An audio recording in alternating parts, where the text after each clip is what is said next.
तो एक तो मैंने अमानत साहब को ये कहा हुआ है, जितने गलत लोग गलत तरीके से वक्फ बोर्ड की प्रॉपर्टीज पे बैठे हैं, सारी प्रॉपर्टीज खाली कराओ।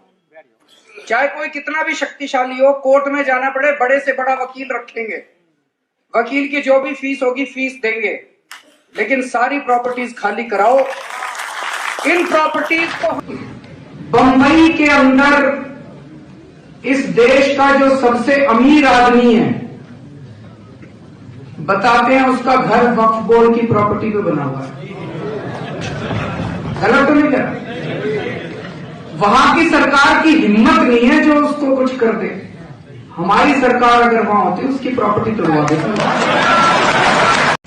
कुरान केवल मुसलमानों के लिए पाक नहीं है, वो हिंदुओं के लिए भी पाक है। मेरा मानना है कि कोई भी सच्चा हिंदू कभी भी कुरान को नापाक नहीं कर सकता। तो मुझे बहुत दुख हुआ और आज पूरे दिल से अल्लाह ताला से इफ्तार के इस वक्त दुआ मांगते हैं।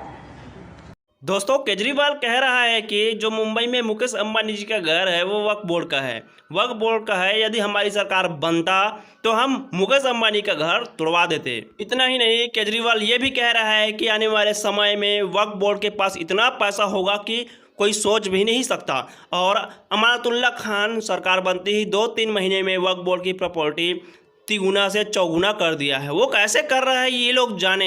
और आप दिल्ली वाले सोचो समझो इसकी साजिश की, कौन सा जमीन ये वक्फ बोर्ड को दे रहा है। इससे पहले आप इसकी पूरा स्पीच सुनिए, कैसे दिल्ली को बर्बाद करने पे तुले हिंदुओं का जमीन, सरकारी जमीन वक्फ बोर्ड को दे रहा है, ताकि ये वक्फ बोर्ड दिल्ली में दिल्ली दंगा पार्ट 2, पार्ट 3 और जितने भी पार्ट बना सके। ये जानबूझकर इसीलिए ये वक्फ बोर्ड को दे रहे हैं। दिल्ली वाले सोए हुए हो क्या? तुम्हारी जमीन कैसे इन वक्फ बोर्ड के नाम से मुस्लिमों को दे रहे हैं। कि पहले वक्फ बोर्ड की क्या हालत थी और आम आदमी पार्टी की सरकार बनने के बाद वक्फ बोर्ड कितनी तेजी से काम कर रहा है, आप सब लोगों के सामने है। तो जैसे ही हमारी सरकार बनी, अमानतुल्लाह साहब को हम लोगों ने वक्फ बोर्ड का चेयरमैन बनाया और इन्होंने जो काम करके दिखाया, एकदम से वक्फ बोर्ड की इनकम दुगनी तिगुनी इन्होंने करके दिखा दी महीने 2 महीने के अंदर। और जिस तरह से इन्होंने गरीब बच्चों को स्कॉलरशिप देनी चालू कर दी, बेवाओं को इन्होंने पेंशन देनी चालू कर दी, गरीबों के लिए जिस तरह से इन्होंने काम करना चालू किया, उसने मेरा वक्फ बोर्ड पे और अमानतुल्लाह पे जो विश्वास था, भरोसा था, वो और दुगना चौगुना कर दिया। तब मैंने इनको कहा, मैंने कहा कि कोई भी जरूरत पड़े आपको, तन मन धन से केजरीवाल भी और दिल्ली सरकार भी पूरी तरह से वक्फ बोर्ड के साथ है। जो से सारी प्रॉपर्टीज की लिस्ट मंगवाई जो वक्फ बोर्ड की प्रॉपर्टीज है। आपको जान के ताज्जुब होगा कि कितनी बड़ी लिस्ट है वक्फ बोर्ड की, कितनी प्रॉपर्टीज है। वक्फ बोर्ड की प्रॉपर्टी किस लिए होती है? वक्फ बोर्ड की प्रॉपर्टी इसलिए होती है कि उस प्रॉपर्टी का इस्तेमाल करके पूरे मुसलमान समाज का, यतीमों का, बंबई के अंदर इस देश का जो सबसे अमीर आदमी है, बताते हैं उसका घर वक्फ बोर्ड की प्रॉपर्टी पे बना हुआ है। गलत तो नहीं कह रहा? वहां की सरकार की हिम्मत नहीं है जो उसको कुछ कर दे। हमारी सरकार अगर वहां होती उसकी प्रॉपर्टी तोड़वा देता।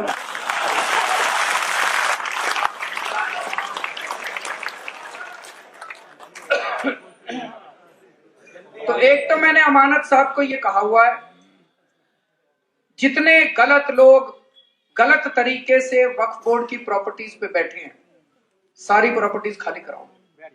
चाहे कोई कितना भी शक्तिशाली हो, कोर्ट में जाना पड़े, बड़े से बड़ा वकील रखेंगे, वकील की जो भी फीस होगी फीस देंगे, लेकिन सारी प्रॉपर्टीज खाली कराओ। इन प्रॉपर्टीज को हम आपके लिए इस्तेमाल करेंगे, वक्फ बोर्ड आपके लिए इस्तेमाल करेगा, गरीबों के लिए इस्तेमाल करेगा। दिल्ली वालों, यदि आप लोग अब भी नहीं समझे तो आने वाला समय आप लोगों के लिए बिल्कुल भी सही नहीं होगा, क्योंकि ये केजरीवाल मुकेश अंबानी के घर को भी तोड़वाने की धमकी दे रहे हैं और ये तक बोल रहे हैं जो भी हिंदू वक्फ बोर्ड की संपत्ति पर अपना दुकान डेरा डाले हुए हैं उनके लिए हम कोर्ट जाएंगे, कोर्ट का जो भी खर्चा होगा, जो भी वकील लगेंगे हम देंगे, हम अपने पैसे से देंगे।